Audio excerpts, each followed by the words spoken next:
Hello and welcome to day 6 of Stars and Spokes Land's End to John O'Groats. And once again, we join Pascal. Let's find out where he is and what he's been up to. Probably a bit of cycling. Yeah, hello, Steve. I'm just outside of Doncaster. Now, in terms of my knowledge of northern counties, I'll be honest, it's not the best. I might be in Nottinghamshire, I might be in Yorkshire. But the exciting news of the day is, for the first time in 6 days, I can see clouds above me, which is brilliant. So the temperature's dropped, so you can stop saying it's a billion degrees. yeah, I can't complain about that anymore. So it must have dropped by, I reckon, somewhere between 5 and 10 degrees today versus how it's been for like the other days so far on the ride. Yeah, a huge difference, which is great. That's great news. But you've obviously, well, not obviously, you're in a part of the world that's a heck of a lot flatter, and I think that's presenting its own challenges for you. Do you want to tell us a little bit about that? Yeah, I am. Yeah. So for the past sort of 36 hours or so, I've cycled somewhere around about 300k, and I've got another 100k or so left today.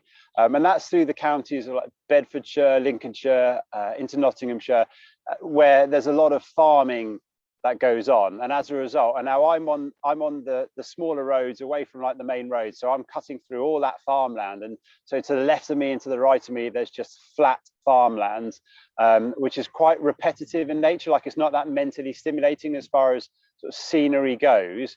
The roads all look very similar.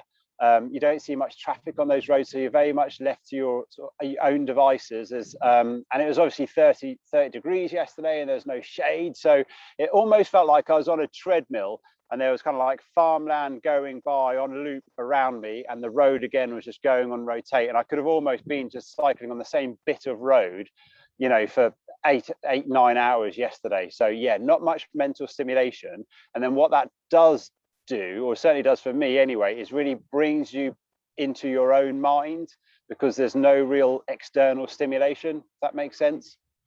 It absolutely does make sense. So, what are your coping strategies? It's strange, isn't it? You sort of been all the hills. You kind of that really gives you some sort of physical exertion, Yeah, but it's stimulating. But then when you're on these sort of endlessly flat farm roads or roads near farms, it presents a whole yeah, different set of problems. It becomes a mental problem, doesn't it? How do you cope with that? What yeah, are your strategies?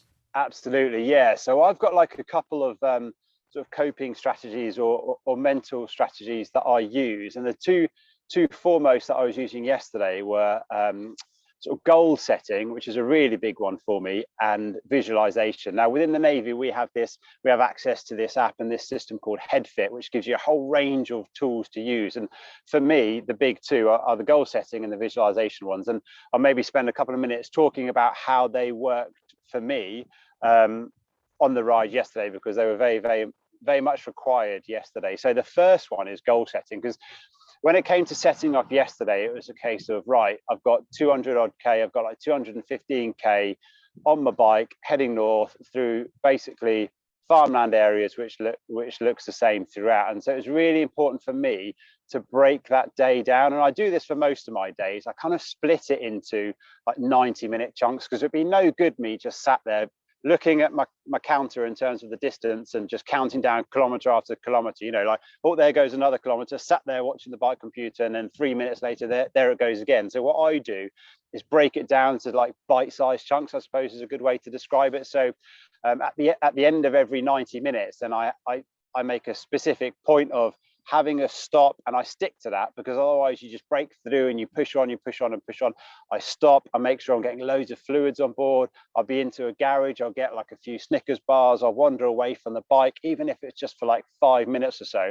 And I break those down, those 90-minute chunks, and I have 6 of them over the course of the day, because in general, I'm on the saddle for around about 8 or 9 hours, and breaking that down into 6 of those 90-minute chunks leaves me ultimately with sort of that 9 hours, but broken down into what I consider to be manageable chunks. And even within those 90 minutes, I do sort of, within that, minor goal setting, if you like. So what I'll do, as one example, is I'll say, right, over the next half hour, you need to hit an average speed of 16.3 or something. And then in my mind, I say, right, if I'm going at 16.3 miles an hour, how long is that?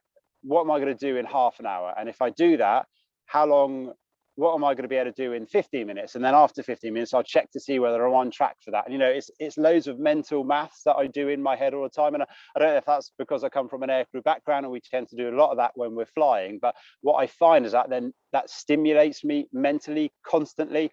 And the bike computer is really good because you can check in on like your stats, like every 15 minutes, you can see, oh, right, am I going that speed? You know, am I hitting my distance marker for that 15 minutes? And then I'll check in again after 25 minutes. And then at the end of the half hour, I'll see how close I can get to averaging that exact speed over that half hour period. And as you're almost sort of monitoring your progress through that half hour, you're then not thinking about other things, or you're not just looking at the distance going past, or you're not just looking at a bit of farmland. So it's all about breaking it down into sort of manageable bite-sized chunks by the half hour or by the 90-minute segment, and it really splits your journey up. Because certainly for me, if I just sat there and said, right, 210 kilometers, go, I would just not be able to cope with that sort of mentally for such a prolonged period. So breaking it down, using goal setting is a really big one for me. I'm very much reminded of the podcast that we did with Pete Reed talking about, elite athlete performance, and this idea that breaking things down into small components has a cumulative effect. And that's how you can make big things like longer term challenges, like training for an Olympics or something. You can break it down into manageable chunks that makes it achievable. I think that's also what you're talking about there, isn't it? Yeah, absolutely. Otherwise, certainly for me, it just overwhelms me. And it's a technique I used when I was doing deployments with the Navy. You know, you'd go away for 9 months at a time. And what I would do is break down that 9 months into, again, manageable chunks to get you through. So the first month for me, I'd be like, right, I need to get around the ship. I need to meet everybody. I need to know everybody's names, find out a little bit of information about them. So that first month block was all about learning who you'll be working with over the 9 months. The last 9 months is all about, well, you can't really count the last month because you're almost home. So then straight away, right, now we're down to 7 months. Brilliant. What kind of little markers can I put in place for, month number up to month 3 or up to month 5? And you break it down into small little discrete amounts. You're setting little goals as you go along. And before you know it, you're then naturally just taken through to the end of whether it be a 9-month deployment or a 2000K bike ride. So the techniques, they absolutely work. Well, they certainly work for me. It's an individual thing, but yeah, that really does work for me, that goal setting bit. And the second one that I've used a lot over the past couple of days in particular is visualization. And I'm slightly embarrassed to say that a lot of it revolves around food for me in terms of the visualization. So to give you an idea, when I'm cycling for 8 or 9 hours a day, I'm burning through somewhere around about the 7,000 calorie mark. So what that gives me is a lot of flexibility in terms of the amount of food I can eat, so I'm not really limiting my calorie intake. Now, within that, I still have to hit sort of the macro nutrients. I still need to be getting my protein, my carbs, I still need to be eating reasonably sensible, but I've got a bit of flexibility within that. So tying in with the previous sort of 90-minute chunks that I was talking about, I'll know at the end of that 90-minute chunk, I'll probably hit a garage, and I plan like a little snack or a main meal. If I'm going to hit a garage at lunchtime, I break down that meal into like a starter, a main, and a dessert, all that I can find within the garage. And then so I'm thinking, right, for my starter, right, should I bang out some M&Ms for a starter, or is that more dessert food? No, let's part that. That's probably a dessert food for my lunch. Right, okay, what about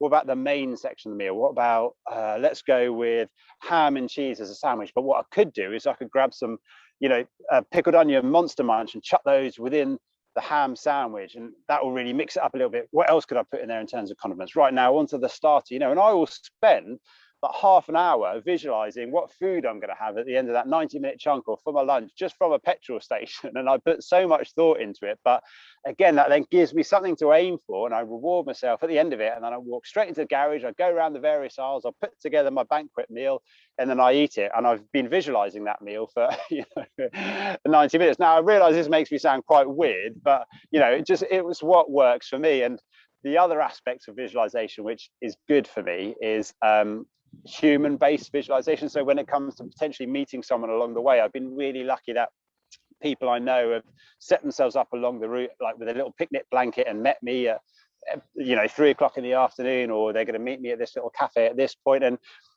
I count down the time to when I'm going to meet them, and I visualize what it'll be like to meet them, the types of things I want to talk to them about. And again, my mind is then stimulated, and I'm aiming towards something. I'm visualizing sitting down, having like a cream tea and a cup of tea with them, and that absolutely gets me through. So that goal setting and visualization, two really big ones for me, and they're just a couple of examples. And for service personnel and for service personnel families, you can go onto the HeadFit app, and there's a whole array of sort of coping mechanisms, like mental strategies that you can employ. And you may already be using some of them, and that's fine. And you may give them a different name to what they're referred to on the site or on the app, and again, that's fine. But if you go on there, you might find some new ones that you'd never even heard of, and they might work for you. There's a whole array of them, and it goes into detail about how they could work for you.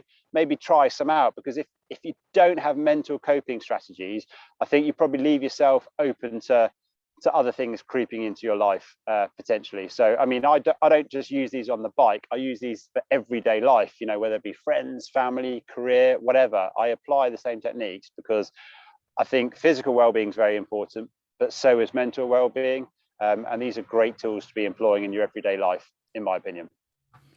That's brilliant. There's a few things I'd like to mention there. The idea that you're filling your head full of food, that does sound quite weird. I'm going to have to agree with you on that one. Thanks, Steve. But also you said your banquet meal, and that would include Monster Munch. Oh, not afraid of a bit of Monster Munch. Yeah, absolutely, Steve. I'm not sure I'm with you on that one. But unbelievable. But it's very interesting to hear these things, because these techniques that you're employing, of course, can be used in everyday life. It's not just a military thing. These are tools, coping tools that anybody and everybody could use when they're facing some challenges or want to just improve some aspect of their life, whatever that may be. But definitely, if you face mental health challenges, I think it's good advice. And I think picking up on that is, if you don't employ those sorts of techniques and apply some mental structure to your life, you leave yourself potentially open and vulnerable to other things, potential negative behaviors creeping, whether that be, say, you just sat on your sofa and you haven't structured your mind and how you're going to approach the day. You might turn to something like gambling, for example. You'd be like, oh, I don't really have much plan. I don't really goal set right. Maybe we'll just do a bit of gambling. And they're slippery slopes, I think, those sorts of potential traps. So I think it's really important to structure your mind as well as what you do physically. Absolutely. So moving on to today's journey, where you've been today. So you've met some, your words, beautiful humans, and I think people have been handing you cash, giving you cash, which is great news. So tell us about that. Yeah, it was last night. So it was a 210, 215k day through that farmland. So it was a struggle. It's not all milk and honey, the cycling sort of Land's End to John O'Groats. It was a real battle yesterday. And I turned up to Sleaford, which is just outside of RAF Cranwell, which is where I was staying for the night. And I was like, right, I'm gonna get inside a pub, and a burger and chips, gonna absolutely get it tonight. Again, athlete diet and a Coke. And I went in there, and I've got this Heath Robinson thing on my back, which talks about, what I've done, what I'm doing, why I'm doing it, all that stuff. And I as soon as I went to sit down, it was in a little beer garden place, and these group of lads were on the other side, and they'd obviously read what I was doing on my back, and they were like, this is unbelievable, it's so hot, where have you ridden from? I was like, from Land's End. And they're like, where have you come from today? I was like, from London. And in the meantime, I'd ordered this burger and chips, and they'd arrived at the table, and there's just growing mass of people who are then just now asking me questions. And I was there, my burger was right in front of me. I was like, I just want to eat the burger. And they were like, what's in that bag? And they were like, why are you doing it? And how far have you come today? And every time I went to take a bite of the burger, they were like, and another question. And as soon as another lad came in, they're like, this guy, he cycled from London today, and then he came from Land's End before that. And I was like, I just really need to eat my burger. But the ultimate outcome of all that was they were just sort of throwing money at the charity, because they're like, this is absolutely great, it's an epic challenge, military mental health, great cause. And I just sat there, and I think in the end I collected about 80 quid's worth of cash, which I tuck in the back pocket, and that'll all go to the charity as soon as I can get it into them. So yeah, really good that it's not just the guys doing everything virtually in terms of the donations, it's physically, as I'm cycling about, people paying money, which is brilliant.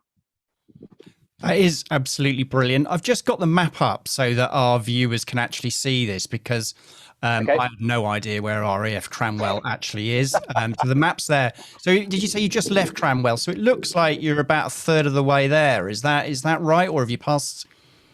Yeah, so in terms of my progress today, I left Cranwell this morning, and I've done about 80k. So I've got another 150 40k or so today, so I'm around about the third of the way through the day mark today.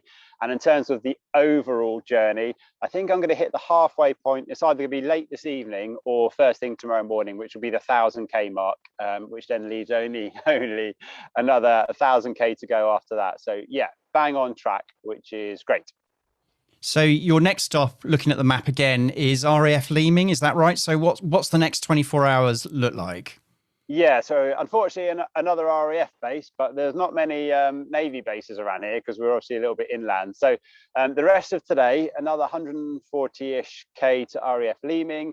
And then tomorrow, a shorter day intentionally, which will take me ultimately into Newcastle, hopefully for early afternoon. And the reason I've planned that in is that it allows me to, there's a few things not quite right on the bike, so I need to tinker away with a few bits and bobs. I've ripped one of my cycling gloves, so I just need a couple of hours tomorrow afternoon in Newcastle just to make some running repairs, which is always the plan, and then set myself up for the second half of the challenge. So yeah, all going according to plan, Steve, which is always a dangerous thing to say, but I'm sure it'll be fine. So I think the armed forces has an expression, Pascal, which is no plan survives first contact with the enemy. So you are setting yourself up for a fall here. But anyway, let's see what happens. So I just wanted to read, we've got another supporter comment on the website, a chap who's described himself as fourth favourite Wiggins, Mikey. I think that's probably going to mean a lot more to you than it is to me. Do you know him? I do, yeah, I know Mikey. He's from my run club back down in southwest London. And of note, he's an absolute endurance ninja. He does crazy stuff, not crazy stuff, but incredibly challenging stuff. Like he runs around a run track for 24 hours non-stop to see how far he can go, just running around in circles. So when it comes to mental strength, I mean, that guy's got a lot of it. But he's got a number of other family members who are part of the running club. And I always say that he's my fourth favourite after the other members of his family, which is possibly a bit harsh, but no, a really good guy. So great news and very kind of him to donate. It is indeed. So just a reminder to everybody to donate. The link is below the video and on practically every social media post that we're putting out there. So if you can, please donate. No amount is too small. And I think it's fair to say, Pascal, it'll mean a lot to you and motivate you, of course. Huge amount, yeah. So I check in probably on that once a day or so, and every time I see like another donation's gone in for the charity, it's epic. I love the little comments that come along with it, so I give those a read and instantly my mood's lifted, and I go that little bit faster for probably about the 5 minutes after, and then back to normal speed again after that. But no, they're great, so keep them coming, please. Thank you. Yeah, and you promise not to spend cash donations on pizzas or anything of that nature, given your mental tool, shall we say, to solve some problems. So the cash is all going to the charity. Promise not to spend it on pizzas. Yeah, I promise not to spend it on pizzas. It'll all go towards the RNRMC, which is a great cause, obviously. Thanks, Steve. It's a pleasure. Well, you just want to make it clear. Yeah. It's all above board. There's no money laundering here. Completely just legit. On pizza and beer. But preferably use notes, obviously. So, Pascal, I'd just like to say thank you very, very much for today. That's been really interesting. The stuff around resilience and coping strategies. I think there's some lessons for all of us in there. And good luck with the next 24 hours. Great. Thanks, Steve. Looking forward to it. Thank you.